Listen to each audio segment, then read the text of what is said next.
Welcome to VSOW. Today we are launching into quite a critical deep dive. We're looking at the rapid, really pervasive deployment of facial recognition technology, let's call it FRT, within the United States federal government. That's right. And our focus isn't just, the tech itself, but the really profound and complex civil rights implications that come along with its use. Exactly. Our mission today is to give you a meticulously synthesized analysis of this whole landscape. We're drawing primarily from extensive reports, testimonies, audits, including some crucial work from the U.S. Commission on Civil Rights. Okay.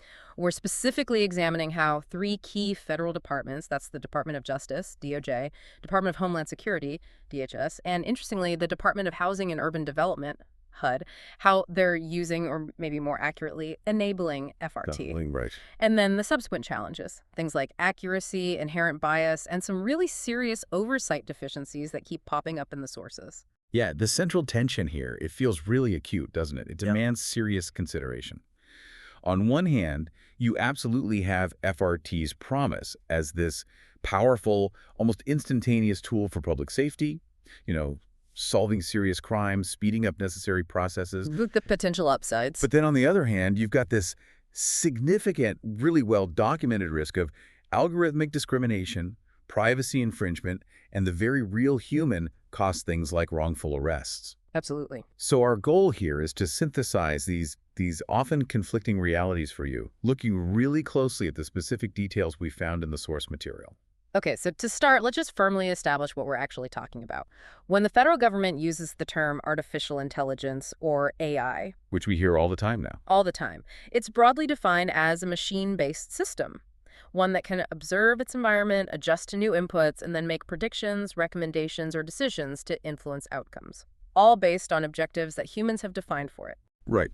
And the power behind these AI systems, especially FRT, it really comes from combining massive data sets with these intelligent, iterative processing algorithms. They're designed to learn, essentially. Exactly. They learn from experience, and FRT specifically.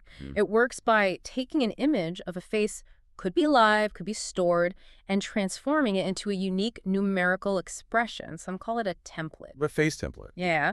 And the system then compares these templates to figure out the mathematical probability that two different images actually belong to the same person.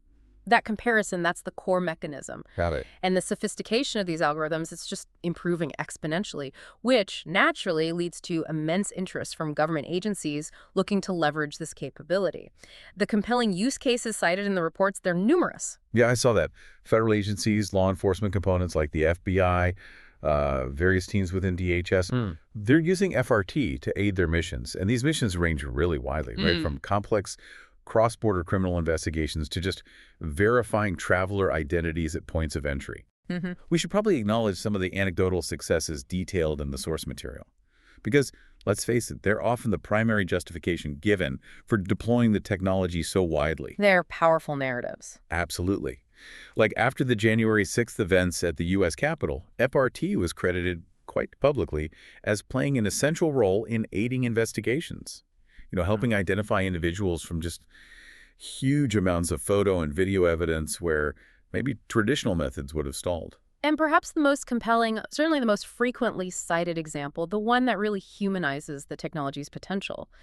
It comes from a child exploitation case back in 2019. I remember reading about this one. Yeah, Homeland Security investigations. They were trying to identify an adult male who was sharing abuse videos.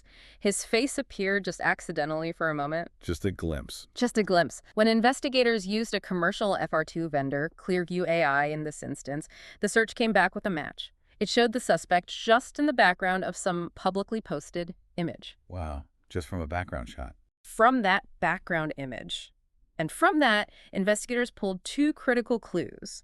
The image's geotagging placed it in Las Vegas, and it actually revealed the name of the suspect's employer. Incredible. So that one FRT lead. That single investigative lead, it had to be corroborated, of course, with traditional police work, but it led directly to an arrest and, most importantly, the rescue of a 7-year-old girl. Yeah. So this is what advocates mean when they testify that FRP is instrumental, sometimes uniquely instrumental, in solving crimes that might otherwise just go cold indefinitely. It's powerful evidence, yes.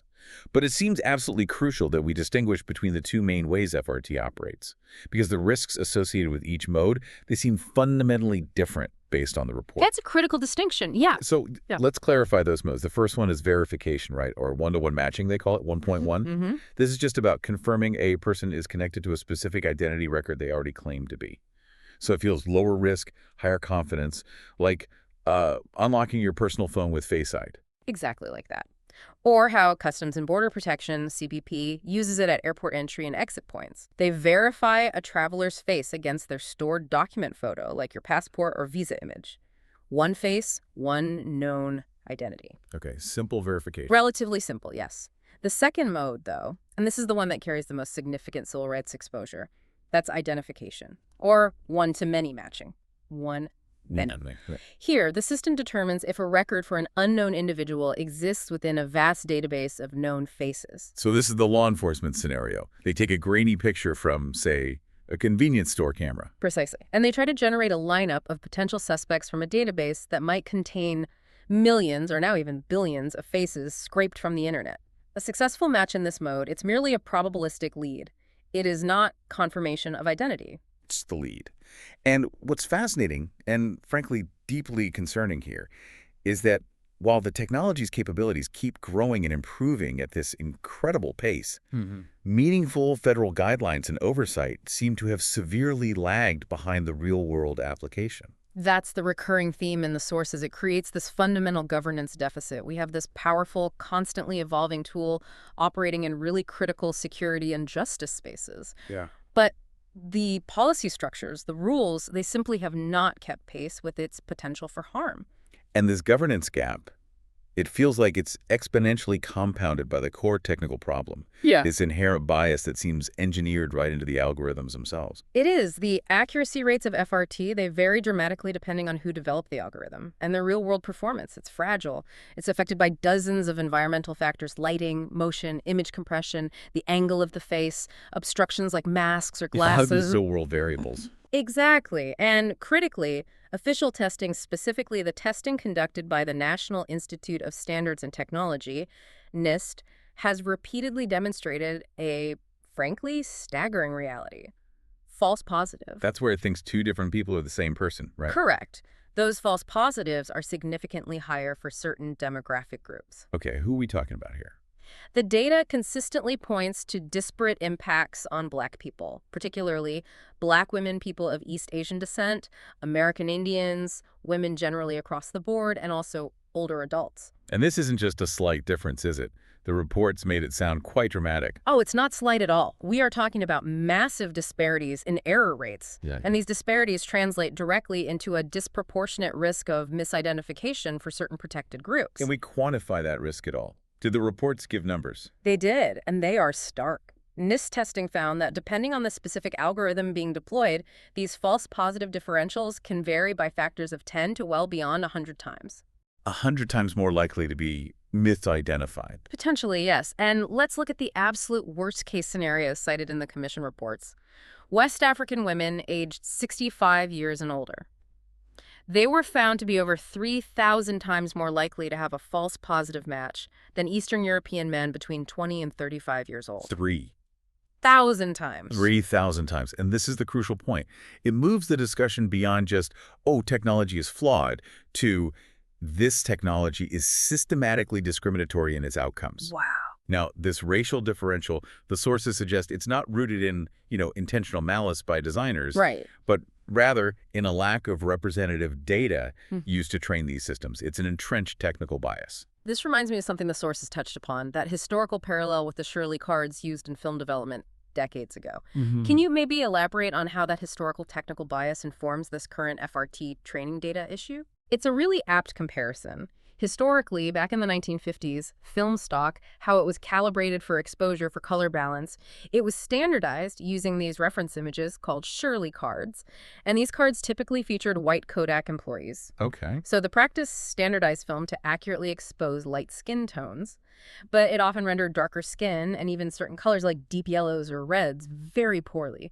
The technology, quite literally, was not trained to accurately see diverse populations. So we're seeing that same legacy translated now into the digital realm with AI training. Precisely. Today's FRT algorithms, they're largely designed in Western countries, Yeah. and they're trained overwhelmingly on data sets dominated by white, often male faces. This results in algorithms that perform quite well on the faces they know, the ones they were trained on extensively. But they perform poorly, sometimes drastically poorly, on faces from underrepresented groups simply because they lack the necessary data points for accurate comparison. This just exacerbates those huge error differentials we see in the mistests. It really demonstrates a systemic failure in the foundational data used to build these critical tools. Okay, so when we talk about accuracy, we really have to scrutinize the testing regimes themselves. The NIST testing we just cited, it's obviously vital, but you mentioned it measures algorithmic capabilities in a controlled lab setting. That's right, laboratory conditions. And participation is voluntary, meaning it's not even representative of all the FRT systems actually deployed out there nationally. Correct. Which leads us straight to this critical deficiency in oversight. The almost complete lack of comprehensive data regarding the real-world operational accuracy of FRT as it's actually used by law enforcement, particularly, with the kind of low-resolution or grainy images you get from CCTV cameras or body cams, The kind of images they actually use in investigations. the kind they rely on.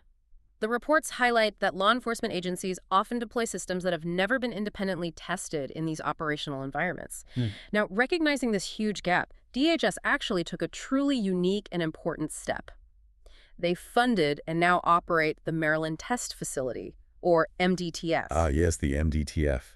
This seemed like a critical insight in the reports. It really is. MDTF, it's managed by the DHS Science and Technology Directorate. It's this dedicated 24,000 square foot lab, and it specializes in comprehensive scenario testing. Scenario testing, so what does that mean exactly? It means they simulate real-world conditions, they have people moving through mock checkpoints, they introduce diverse environmental factors like changing light, they test the entire FRT system, the cameras, the software, the environment, not just the isolated algorithm code like NIST does. Okay, so it's much more holistic. Much more.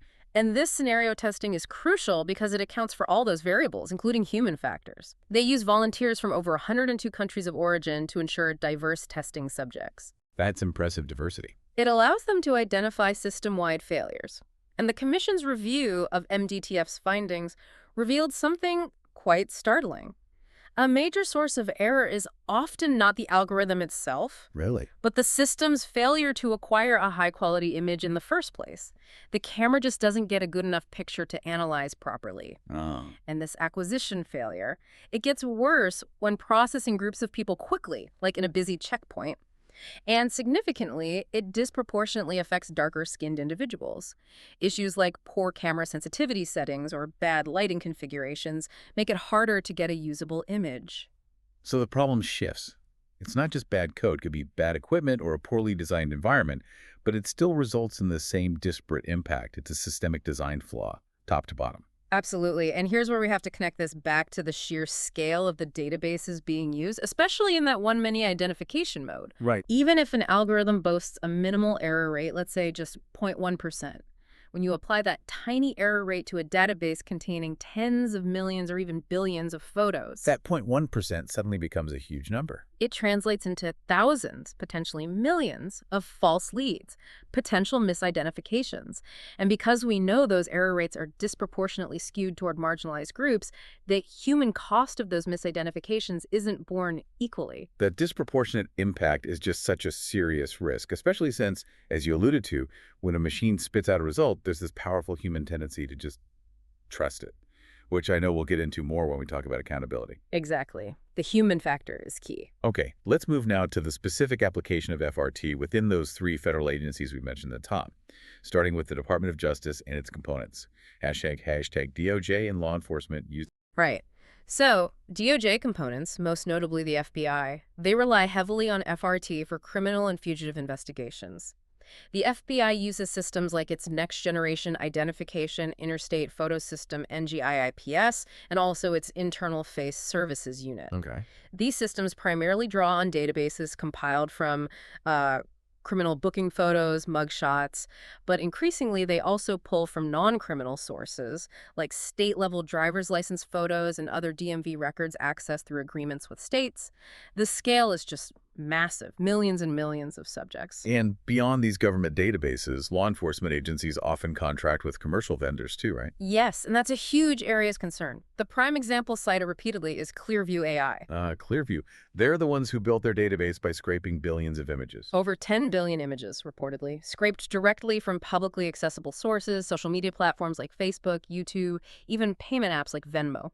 And using this scraped data allows agencies, in effect, to sidestep some of the traditional constitutional constraints, like Fourth Amendment warrant requirements that might apply if the government collected that data itself. That seems like a major loophole. It's highly controversial. Now, to manage the risk of false positives from these searches, the DOJ has established a crucial interim policy. It's known as the Leads-Only Directive. Leads only, so what does that mean in practice? It mandates that FRT results are intended only to generate investigative leads. They can never serve as the sole basis for an arrest or for obtaining an arrest warrant. In theory, this policy provides that necessary human judgment, that backstop against just relying on the machine match. In theory. The theory often diverges from practice, doesn't it? Yeah. And this sounds like where the oversight deficiencies become really paramount. Absolutely. The GAO audits and the USCCR reports, they stress this point heavily. There are currently no publicly available databases tracking even basic things like the frequency of FRT searches conducted by the FBI or its partners, or the demographics of the individuals being searched, or, critically, the operational accuracy of the results in actual practice. So we just don't know how often it's used, who it's used on, or how often it's wrong in the real world. Largely no. The source material explicitly states that public oversight of government FRT use is extraordinarily difficult under current conditions, precisely because of this lack of transparency. In the GAO audits, they found concrete evidence of this failure, right? They did. They found the FDI failed to conduct sufficient testing on its own core NGI IPS system. They hadn't adequately tested the systems of the partner agencies they rely upon, which include those massive state DMV databases. Right. And critically, the FBI failed to publish required privacy documents, things called privacy impact assessments, PIAs, and systems of records notices, SORNs, in a timely manner or sometimes at all. Okay, let's clarify why that's such a severe issue. PIAs and SORNs, these are basic federal transparency documents, aren't they? They are fundamental.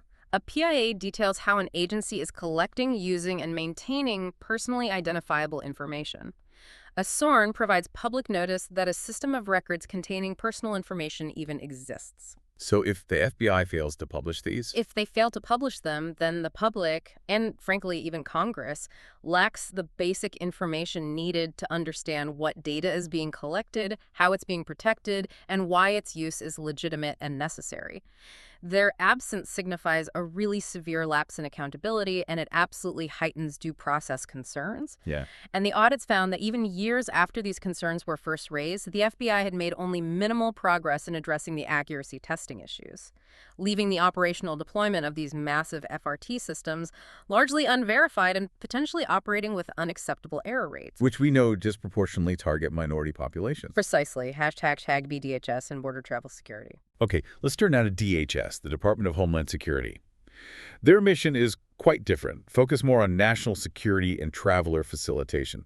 A lot of this stems from recommendations made after the 9/11 Commission report, correct? That's right. DHS components, particularly Customs and Border Protection, CBP, and the Transportation Security Administration, TSA, are massive users of FRT. CBP, they're one of the world's largest law enforcement organizations. They are, and they've integrated facial biometrics into the entry and exit processes at nearly all major international airports now, and also pedestrian lanes at the land borders. Crucially, though, they primarily utilize that lower-risk 1.1 matching we discussed. It's a verification mode. Yes, through their Traveler Verification Service, or TVS. They compare a live photo taken at the checkpoint to the traveler's stored document photo, the one on their passport or visa. And CBP reports incredibly high average technical match rates for this, don't they? Something like 99.4% on entry. They do report very high numbers. And the agency often highlights that they maintain these high rates even for travelers coming from regions often affected by algorithmic bias, like Africa or Central America. They cite rates like 99.5% for travelers from African countries, 99.6% for Central American countries. Which sounds impressive, technically. Technically, yes. But we have to remember two things. First, this is 1.1 verification in a relatively controlled environment, not that complex one. Many search against a huge database like law enforcement uses. Okay. Second, civil rights concerns persist because, at the border, even a tiny fraction of a percent resulting in a false non-match or even a false positive match in some scenarios can lead to severe, immediate consequences.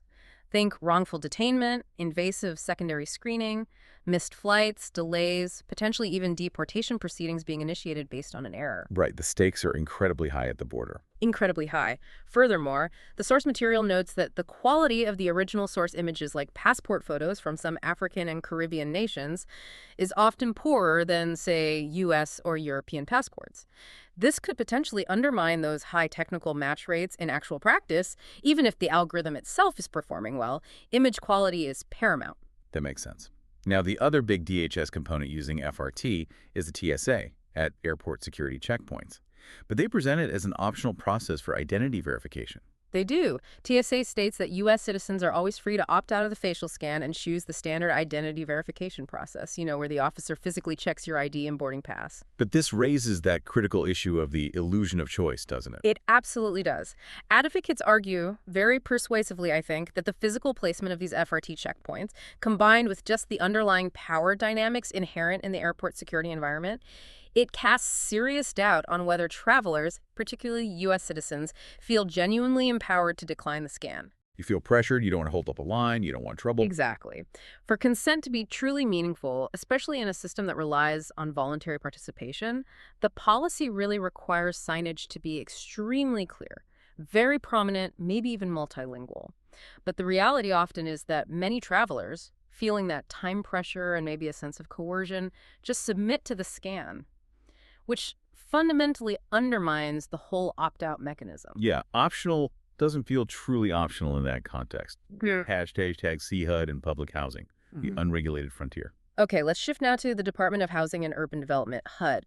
And this presents perhaps the most insidious policy gap identified in the reports, because HUD itself doesn't really use or develop FRT directly. Right, they're not deploying it themselves. No. Instead, it facilitates the technology's deployment indirectly. And this creates an almost entirely unregulated frontier for FRT use in a very sensitive area. How does that work then? How are they facilitating it? Well, this distinction is critical. Public housing agencies, PHAs, across the country receive federal grants from HUD. And many PHAs have used these federal funds, or sometimes other internal budgets, to purchase surveillance camera systems that utilize FRT. Okay, so the local housing authorities are buying it. What are they using it for?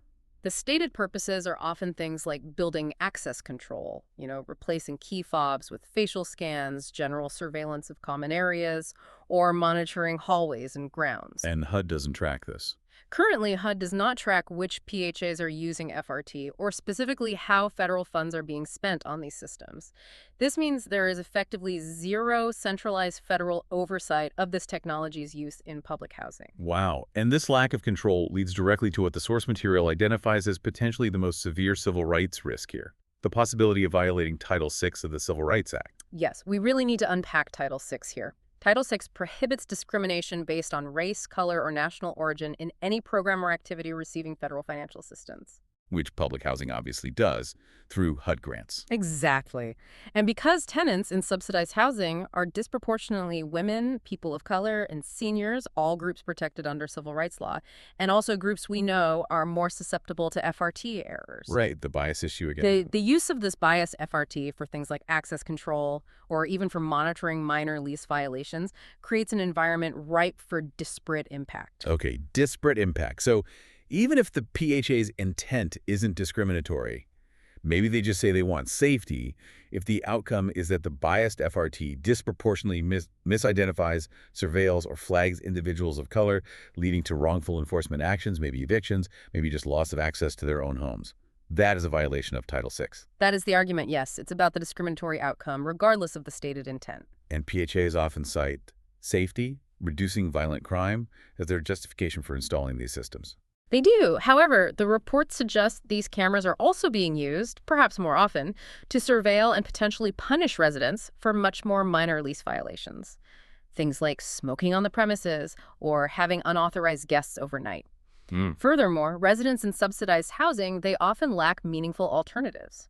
They can't simply choose to live somewhere else if they object to this level of surveillance. They're essentially captive subjects. One expert in the testimony I recall described this constant intrusive surveillance, especially when used to enforce minor infractions, as creating a living environment akin to wearing an ankle monitor. That was a powerful analogy used, yes. Residents feel continuously monitored, their fundamental right to privacy is eroded, and they're subjected daily to a high-risk technology that is known to be disproportionately prone to error against people who look like them. And HUD did try to address this recently. There was a rule change. Sort of. HUD did issue a notice in April 2023. It banned the use of certain grant funds, specifically the Emergency Safety and Security Grant, ESSG, for purchasing new FRT systems. Okay, so no new purchases with those specific funds. Right. But critically, this restriction was not retroactive. So authorities that bought the systems before April 2023, they face no new limitations on their ongoing surveillance or use of those tools. The immediate civil rights threat remains completely unchanged in potentially thousands of subsidized housing communities across the country. This seems like a huge gap.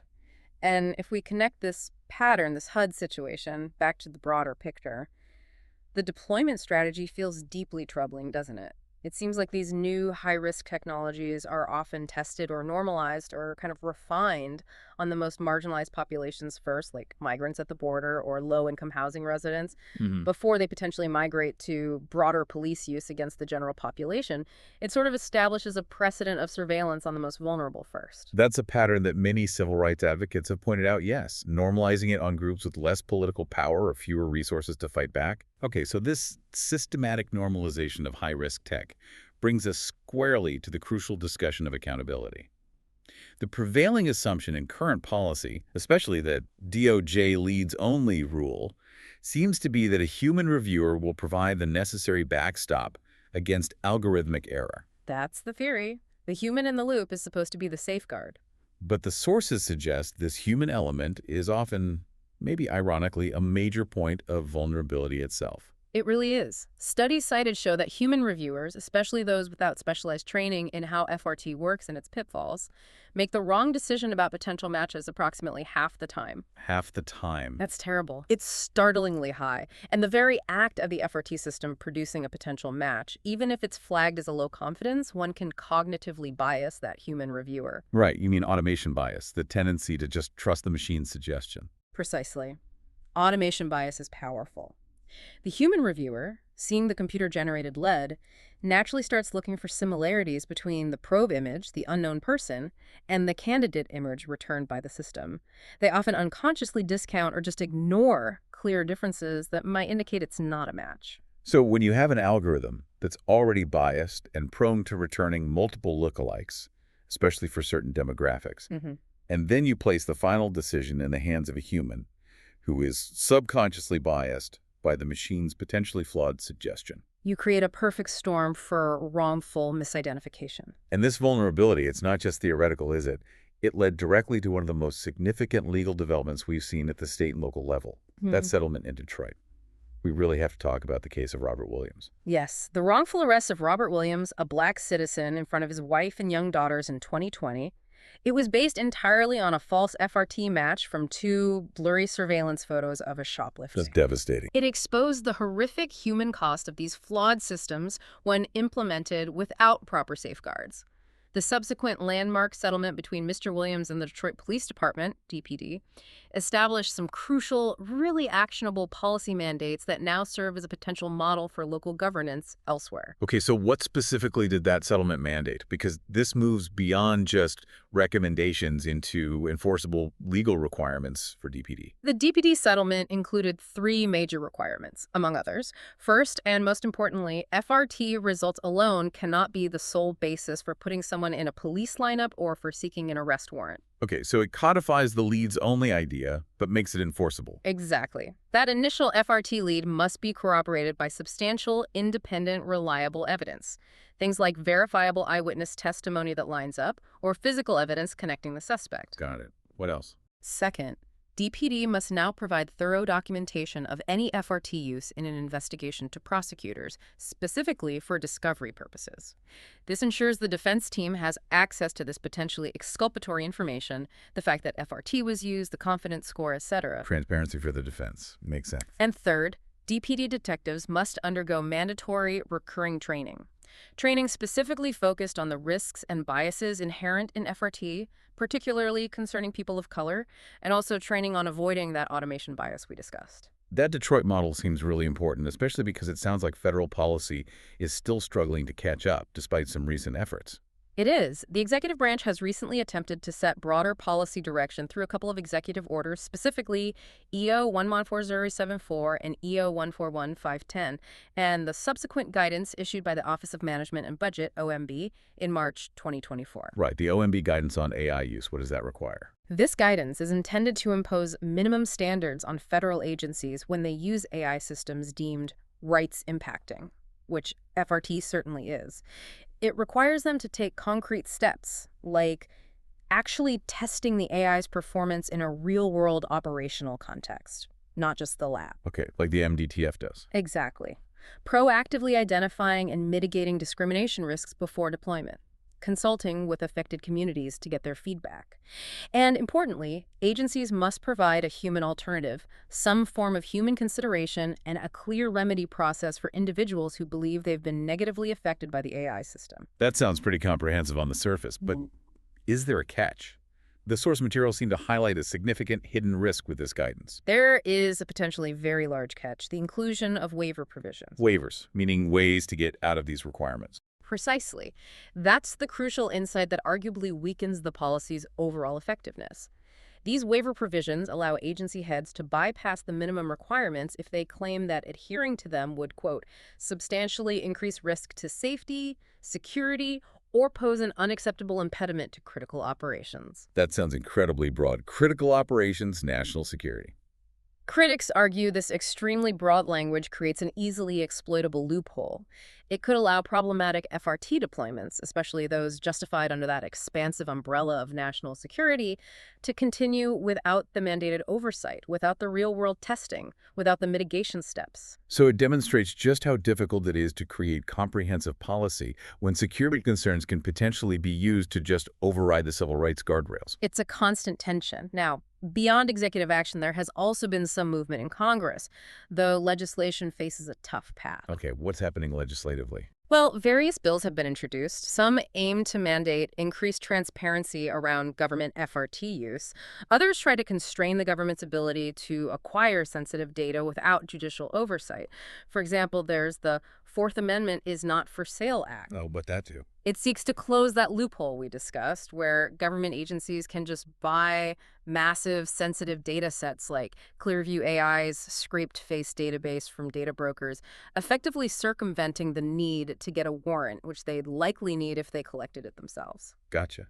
And other bills targeting police use more directly. Yes, legislation like the Facial Recognition Act of 2023 aims to specifically limit or place moratoria on police use of the technology until strong national standards for accuracy, transparency, and oversight are actually met. But again, these face significant hurdles to becoming law. Okay, so if we synthesize all these findings, the success of MDTF's real-world testing, the enforceability of the Detroit settlement mandates, the potential weaknesses in the OMB guidance, the slow pace of legislation, what's the expert consensus emerging from the sources for a truly comprehensive path forward? What needs to happen?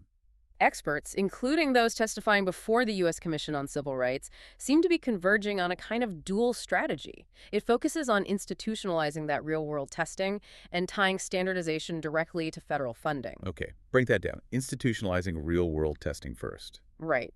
The Commission, for instance, strongly recommends that Congress must direct NIST to move beyond its current voluntary lab testing.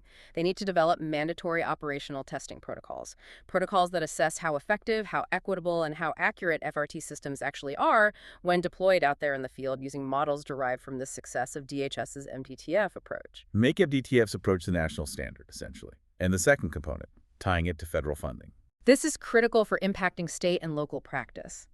Congress should condition the receipt of federal funds by grantees, whether those are public housing authorities getting HUD money or state prisons, or, crucially, local police departments getting DOJ grants. Which is a huge amount of money flowing out. A vast amount.